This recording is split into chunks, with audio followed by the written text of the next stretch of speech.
to force a Game 6 after trailing a series 3-0. Jabari Smith goes for 22 points. Tari Eason at 18. Alperen Sengun, a near triple-double, who has really taken a leadership role on this team without Kevin Durant, who missed a fourth game in this series because of a sprained left ankle and a bone bruise. And the Rockets win without him here at 99-93. Game 6 is Friday night back in Houston. And for more, welcome in CBS Sports NBA analyst John Gonzalez. John, how about this Houston Rockets squad? They're down 3-0, back-to-back wins here. What have you seen out of the Rockets over these last two games? Yeah, you called out Alperen Sengun. Before Game 4, he evidently gave them a pep talk, and generally you would think, okay, you're down 3-0.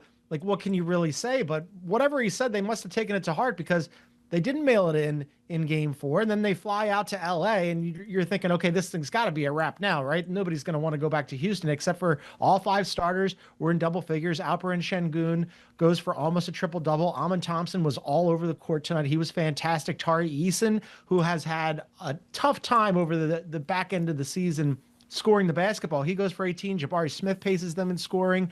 They looked pretty good tonight. I mean, they look like a team that wanted for their season not to end, right? And once again, they played great defense and turned the Lakers over a ton. Turnovers, yet again, a problem for the Lakers tonight, converting those into points for the Rockets.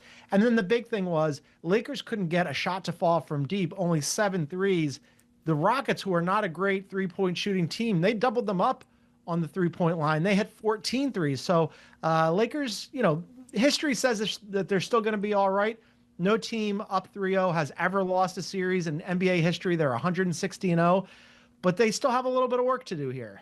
They do, and LeBron James has some work to do. He was 0 for 6 from deep, some late missed threes that could have put them within a bucket here. He gets them close with an 11-1 run. They're within 3 as he makes it 88-85 with 3 minutes to play in this game. But then Reed Shepherd with a couple of buckets, a steal and a dunk. You saw what the Rockets were able to do late. What broke down for the Lakers here end of game, because they had this game where it was within a possession? Yeah, it looked like all of a sudden, okay, this is the run that we've been waiting for the Lakers to go on in order to close out this series. But as you mentioned, LeBron couldn't hit a 3 in the fourth quarter or in the game at all. He was 0 for 6, but it wasn't just him, right? Again, they were just 7 of 26 from deep, 27% from beyond the arc. And you get Austin Reaves back, and you're thinking that's going to add an offensive punch. And good for Austin Reaves. He plays 33 minutes, scores 22 points. He looked really good. DeAndre Ayton did all he could do. He had 18 points and 17 rebounds. But it wasn't just LeBron who couldn't make a 3. I mean, Luke Kennard, who was a difference maker earlier in this series, was dreadful tonight.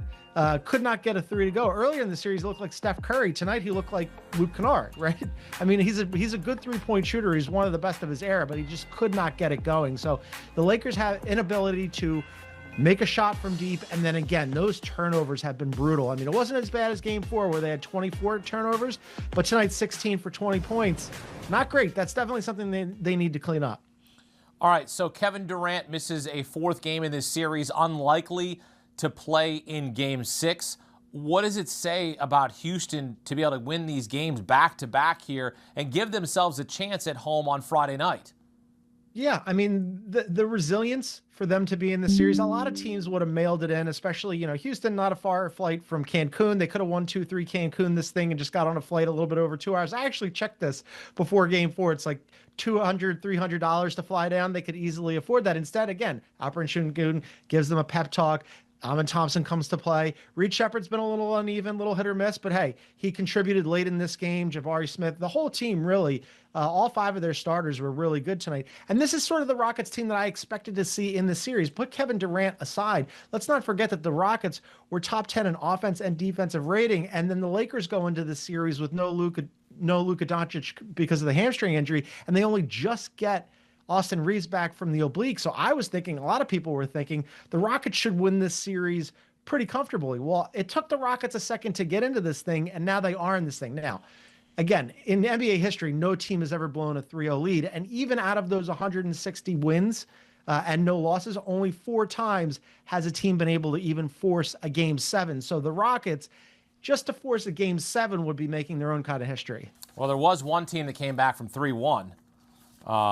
Cleveland Cavaliers in 2016, led by LeBron James. Okay, I got to remind everybody, hashtag let him know. Got to put that out there. LeBron here in a situation, he's up 3-2 in this series. He's never lost a playoff series after leading 3-1. What adjustments, needs to happen for LA to close this out on Friday night on the road in Houston?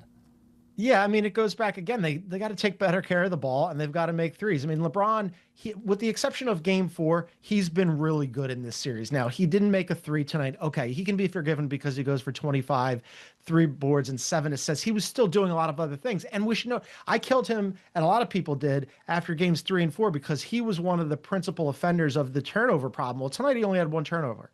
2 turnovers, the one at the end of the game when the game was basically already over. But he kind of cleaned that up. So as a team, they really need to clean that up. And then they got to find some offense from deep. And that starts with, you get Austin Reaves back. That should absolutely help.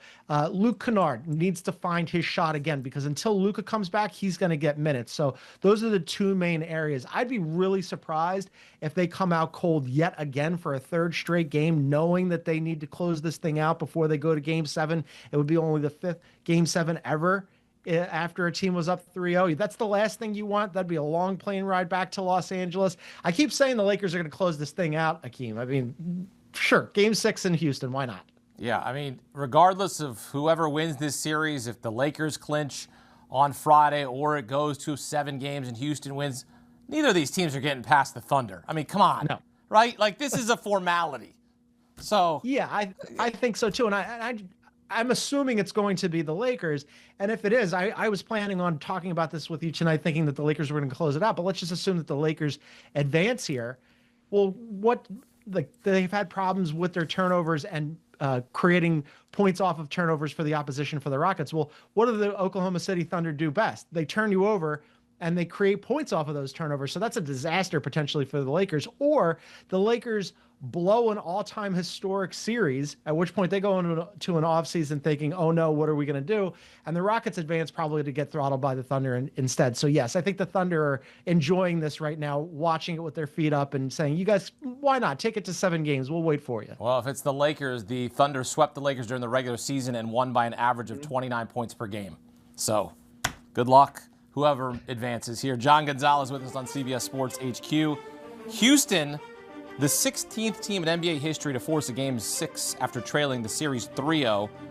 11 of the teams lost in Game 6. 4 of those teams got to a Game 7, but lost in a Game 7. 0 Zippy won the series. Houston seeking to become the first team in NBA history to overcome a 3-0 series deficit. They'll try to force a Game 7. They're going to head home Friday night, Game 6, back in Houston.